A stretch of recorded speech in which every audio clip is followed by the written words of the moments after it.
নমস্কার, সবাই কেমন আছেন? আশা করছি সবাই ভালো আছেন। তো আজকে আমি একটি নতুন রেসিপি দেব, সেটি হলো এক ক্রিসপি চিকেন ফ্রাই। তো প্রথমে আমি মাংসের সলিড পিসগুলো নিয়ে নিলাম, এরপর এতে আদা রসুন বাটার পেস্ট, এরপর এতে 1 চা চামচ কর্নফ্লাওয়ার দিলাম, তারপর 1 চা চামচ হলুদ গুঁড়া দিলাম, এরপর 1 চা চামচ লঙ্কার গুঁড়ো দিলাম।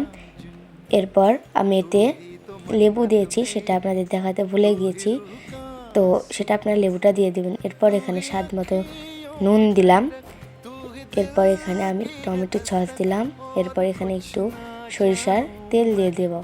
সরিষার তেল দিলে একটু এটি খেতে অনেক ভালো লাগবে, তো সেই জন্য আমি এতে সরিষার একটু তেল দিলাম।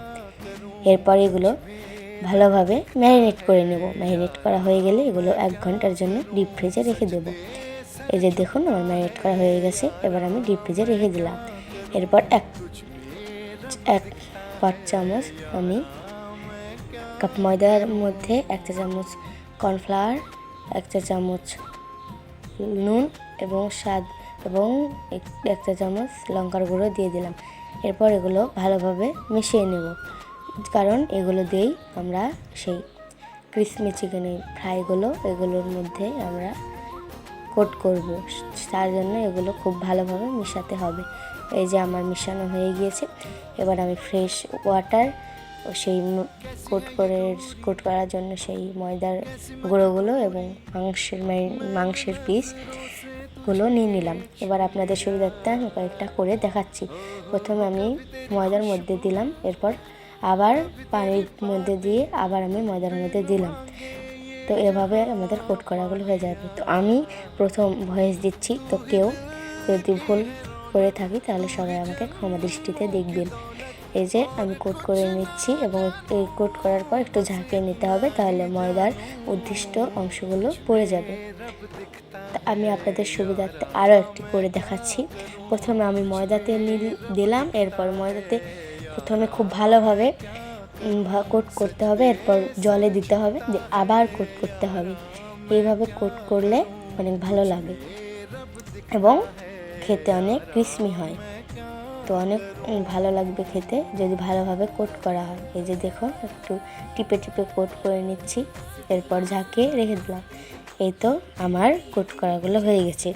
এখন আমি এগুলোকে ভেজে নেব। ভেজে নেওয়ার জন্য প্রথমেই গ্যাস অন করে এতে রিফাইন অয়েল দিয়ে দিলাম এবং মনে রাখতে হবে তেলটি ভালোভাবে কিন্তু গরম করতে হবে। যদি তেল ভালোভাবে গরম না হয় তাহলে কিন্তু চিকেনের পিসগুলো ভালোভাবে সেদ্ধ হবে না। এই যে দেখুন আমার গরম করা হয়ে গেছে তেল, এরপর আমি এতে দিয়ে দিলাম সেই চিকেনের পিসগুলো। দেওয়ার সঙ্গে সঙ্গে দেখুন চারিপাশ থেকে কিন্তু ফুটতে লেগেছে। এতে বোঝা যাচ্ছে যে আমার এই তেলটা অনেক ভালোভাবে গরম হয়ে গিয়েছে।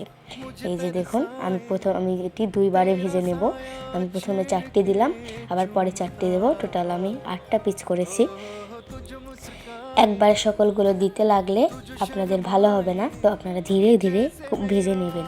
তো একবারে যদি সবগুলো দিতে চান তাহলে কোনোটি ভালোভাবে ভাজা হবে, কোনোটি হবে না, সেই জন্য আপনাদের 2 বারে ভাজলে আপনাদের ভালো হবে। তো এই যে দেখুন আমি এখন একটু ভেজে নিচ্ছি, তো তেলগুলো ফুটছে এবং চিকেনগুলো অনেক সুন্দর লাগছে। এই পর্যায়ে আমি এখন এই চিকেনের পিসগুলোকে আস্তে করে উল্টে দেব এবং ভালোভাবে এগুলো নাড়তে হবে। এই যে দেখুন আমার এক পৃষ্ঠ হয়ে গিয়েছে, তাই আমি আরেক পৃষ্ঠ ভালোভাবে ভেজে নেব। এই যে আমি এক পৃষ্ঠ হয়ে গিয়েছে, সেই জন্য আরেক পৃষ্ঠ অনেক ভালোভাবে ভেজে নিচ্ছি। আমার দেখুন কালারটা কিন্তু অনেক পরিবর্তন হয়ে এসেছে। দেখুন একদম কিন্তু দোকানের মতো হয়ে গেছে চিকেন ফ্রাইটা। তো এই চিকেন ফ্রাইটা খেতে অনেক ক্রিসপি হয়। তো আপনারা আমার এই রেসিপি যদি ফলো করে বানান তাহলে অবশ্যই আপনাদের খেতে অনেক ভালো লাগবে। তো আপনাদের সঙ্গে কথা বলতে বলতে দেখুন আমার চিকেন ফ্রাইগুলো কিন্তু তৈরি হয়ে গেছে। এ পর্যায়ে আমি চিকেন ফ্রাইগুলো একটি প্লেটে তুলে নেব এবং এটি পরিবেশন করব। এই যে দেখুন কালারটা অনেক সুন্দর এসেছে। এটি একদম ঘরোয়া উপকরণ দিয়ে তৈরি। আপনাদের বাসায় আমার বাসায় যেগুলো ছিল আমি সেগুলো দিয়েই কিন্তু বানিয়েছি। তো এখানে যে টক দই দিতেন আরও ভালো হবে, তো আমার বাসায় টক দই ছিল না, সেজন্য আমি দিতে পারিনি। এই যে দেখুন আমার চিকেন ফ্রাইগুলো আমি এক এক করে ভালোভাবে তুলে নিচ্ছি। এই যে কালারটা কিন্তু অনেক সুন্দর এসেছে। এবং তলে যেই ময়দার গুঁড়ো গুঁড়ো পড়েছে এগুলো তলে আবার এই ছন্নাটা দিয়ে তুলে নিতে হবে, তারপরে সেখানে পরবর্তী স্টেপে দিতে হবে। তো দেখুন আমার চিকেন ফ্রাইগুলো কিন্তু একেবারে তৈরি হয়ে গেছে এবং দেখতে কিন্তু লাগছে অনেক লোভনীয় এবং এটি খেতেও হয়েছিল দারুণ। এটি একদম মুচমুচে ছিল এবং অনেক সুন্দর খেতে ছিল। তো আজকের ভিডিওটি এই পর্যন্তই। যদি ভিডিওটি ভালো লেগে থাকে তো আপনারা সবাই আমার ইউটিউব চ্যানেলটিকে সাবস্ক্রাইব করে দেবেন একটু এবং একটি লাইক এবং একটি কমেন্ট করবেন। ধন্যবাদ।